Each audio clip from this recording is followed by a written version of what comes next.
semuanya, perkenalkan nama saya Regina Adriana Item. Saya mahasiswa aktif Politeknik Negeri Manado. Dan saat ini saya semester 4 jurusan akuntansi, program studi akuntansi keuangan. Dan saat ini saya akan memberikan video mengenai penyelesaian studi kasus dalam aplikasi akuntansi UKM. Dan berikut videonya, selamat menonton! Sebelum kita mulai menggunakan aplikasi akuntansi UKM, penting bagi kita untuk mengenal terlebih dahulu fitur-fitur yang terdapat di aplikasi ini. Ketika kita mengklik 3 garis yang terletak di sudut kiri atas aplikasi ini, kita menemukan berbagai pilihan mulai dari jurnal, laporan, pengaturan, kalkulator, bantuan, tentang, dan donasi.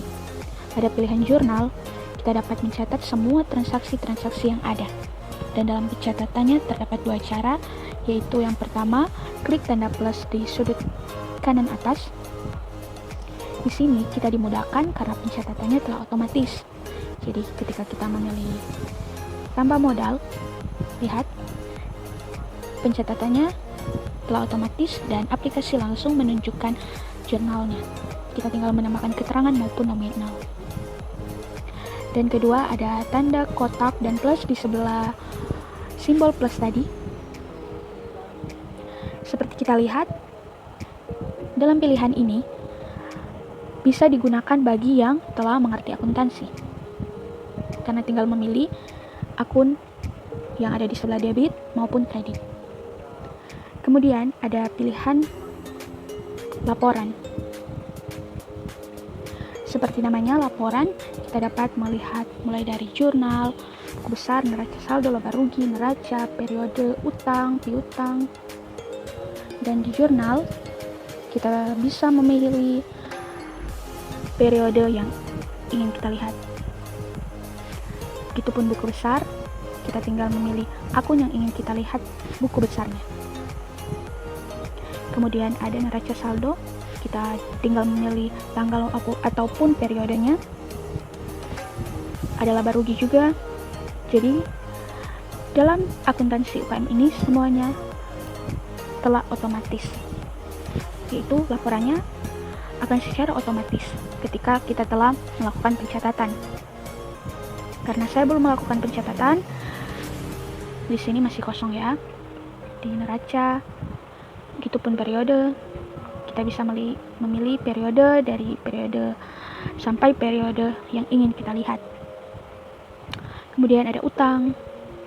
Jadi ketika kita telah melakukan pencatatan, di sini akan terdaftar semua utang-utang yang terdapat dalam usaha.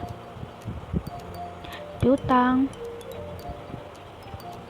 Dan ada ekspor Excel, jadi transaksi yang telah kita catat dapat kita ubah menjadi format Excel. Kita tinggal memilih periode yang ingin kita buat Excel. Kemudian ada SPT, kita tinggal mengubah tahun di sini, SPT tahunan pajak orang pribadi. Kemudian ada pengaturan, tentunya pengaturan di sini dapat kita ubah dari mulai nama, alamat, telepon, email, kita dapat mengeditnya. Ada pengaturan modal awal di sini. Ketika perusahaan atau usaha yang telah kita geluti telah lama, tentunya akan ada modal yang dari periode yang lalu. Jadi kita dapat mencatatnya di sini mulai dari kas ataupun saldo awal kita itu melebihi ini, kita dapat mengklik tanda plus ini untuk menambah nama-nama akun. Begitu seterusnya. Kemudian ada pengaturan kode rekening. Jadi di sini terdapat berbagai penggolongan dari akun-akun. Jadi di sini kita dapat menambah, mengurangi, menghapus, mengedit akun-akun tersebut. Mana yang kita pakai, mana yang tidak, bisa kita hapus di sini. Jadi ada berbagai penggolongan.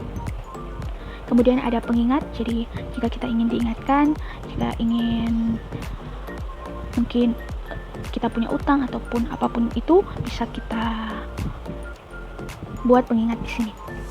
Tinggal atur tanggal, jam maupun apa yang ingin diingatkan. Kemudian ada keamanan. Tentunya keamanan di sini untuk mengunci aplikasi ini agar lebih aman dan tidak sembarang orang dapat masuk di aplikasi ini. Kemudian ada backup. Jadi backup ini berguna untuk membackup data-data yang telah kita catat agar lebih aman juga ketika ada kendala aplikasi maupun Android kita yang bermasalah. Kita dapat mendownload lagi aplikasi ini di Play Store dan kita dapat merestore. Jadi dari backup tadi kita dapat merestore data yang telah kita simpan tadi. Jadi tinggal OK di sini dan akan berpindah di tempat file yang telah kita backup agar data-data kita dapat kembali. Kemudian ada sinkron data ke Google Drive. Jadi tentunya ini dapat menghubungkan antara data di aplikasi ini ke Google Drive. Kemudian juga ada reset untuk menghapus semua data. Kemudian ada kalkulator untuk membantu kita menghitung dalam pencatatan. Kemudian ada bantuan. Di sini terdapat berbagai warna yang menggambarkan transaksi, mulai dari pemasukan, pengeluaran utang, bayar utang, piutang, dan lain sebagainya. Kemudian ada tentang. Tentang di sini kita dapat melihat siapa pengembang dari aplikasi ini. Jadi pengembangnya adalah winfield@gmail.com dan aplikasi ini versi 5.74 yang telah ada dari 2014 sampai 2021. Di sini juga kita dapat membagikan dari media sosial kita. Kemudian jika kita ingin memberi masukan, kita dapat mengklik beri masukan.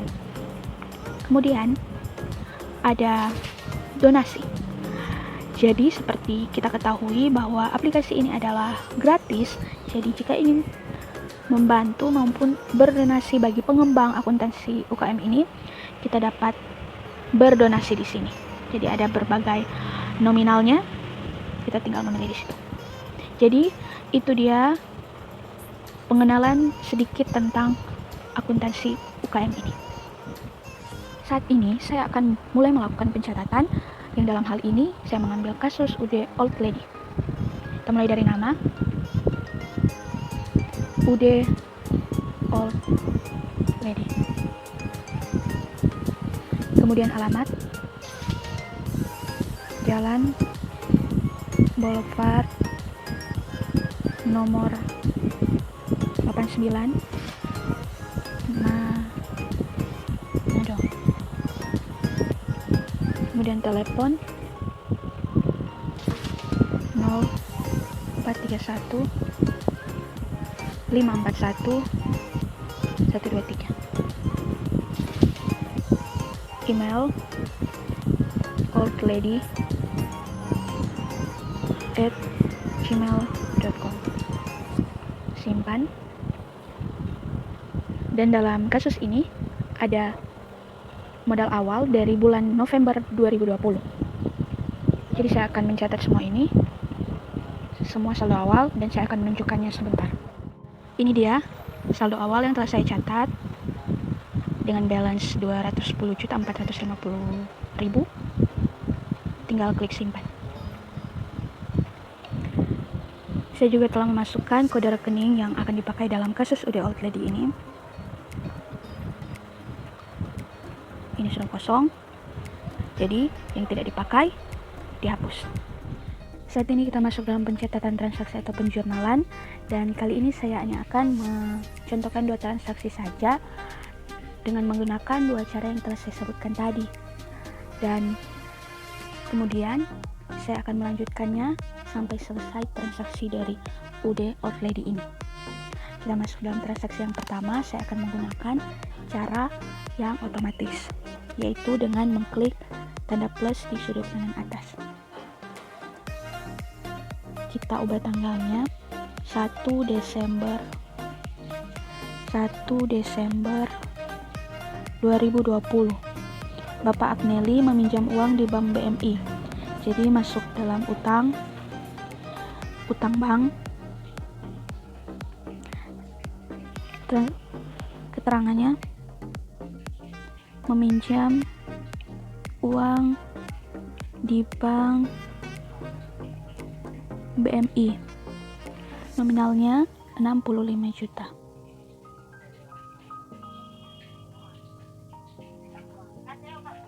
simpan. Kemudian transaksi yang kedua, saya akan menggunakan cara yang bisa dibilang dapat digunakan bagi orang-orang yang telah mengerti tentang akuntansi, yaitu dengan mengklik tanda kotak serta plus kecil di sebelah tanda plus tadi. Kemudian ubah tanggalnya 1 Desember 2020. Nama transaksinya, karena ini pembelian 15 unit laptop dan 17 unit komputer dengan PPN 10%. Jadi 15 tambah 17 kali 5.300.000. Keterangannya atau nama transaksinya pembelian barang dagang secara kredit. Kemudian sebelah debit yang pertama, persediaan barang dagang dengan nominal 169.600. Kemudian karena ada PPN 10%, jadi debit di sini PPN masukkan 10% dari persediaan barang dagangan ini 16.960.000. Kemudian tambah lagi di tanda plus ini, klik. Kemudian utang dagang. Jadi jumlah dari ini di sebelah kredit adalah 186.560.000. Simpan. Kita akan melihat jurnalnya dengan mengklik 3 garis yang ada di sudut kiri atas, kemudian klik laporan, kemudian klik jurnal, ubah tanggalnya, ubah tahun dan bulannya, Desember 2020. Ini dia, 2 transaksi yang telah kita masukkan tadi dengan menggunakan 2 cara. Dan kemudian saya akan melanjutkan transaksi yang berikutnya sampai selesai dan kemudian menunjukkannya. Nah, saat ini saya sudah selesai memasukkan semua transaksi yang ada di UD Outlady ini. Kita bisa langsung saja lihat laporannya dengan mengklik 3 garis yang terletak di sudut kiri atas aplikasi ini. Kemudian klik laporan, klik jurnal, Desember 2020. Ini dia jurnalnya. Kita bisa lihat lagi buku besarnya dengan mengklik akun yang ingin kita lihat. Misalnya kas, kita lihat saja karena kita punya saldo awal, jadi November 2020 sampai Desember. Jadi ada saldo awalnya, kemudian buku besarnya selama bulan Desember. Kemudian kita lihat lagi neraca saldo Desember 2020. Ini dia neraca saldonya. Kita bisa lihat juga laba ruginya. Jadi bisa kita lihat bersama, semuanya sudah secara otomatis. Laba rugi neraca Desember 2020. Ini neracanya. Ada lagi jika kita ingin melihat berdasarkan periode yang ingin kita lihat. Jadi misalnya kita ingin melihat dari 20 Desember sampai 30 Desember.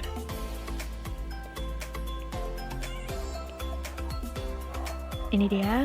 Jadi kita bisa melihat berdasarkan periode yang ingin kita lihat. Bisa disesuaikan. Kemudian ada lagi utang, daftar-daftar utang. Kemudian ada daftar piutang. Dan ada juga Excel, SPT, PPH. Jadi seperti yang saya tunjukkan tadi, kita tinggal mengubah periodenya Desember 2020. Kemudian klik OK. Jadi langsung tersimpan di folder akuntansi UKM. Nah, demikianlah video saya. Saya memohon maaf jika terdapat kesalahan maupun tutur kata saya yang kurang berkenan. Saya memohon maaf yang sebesar-besarnya. Dan terima kasih, semoga bermanfaat dan sampai jumpa.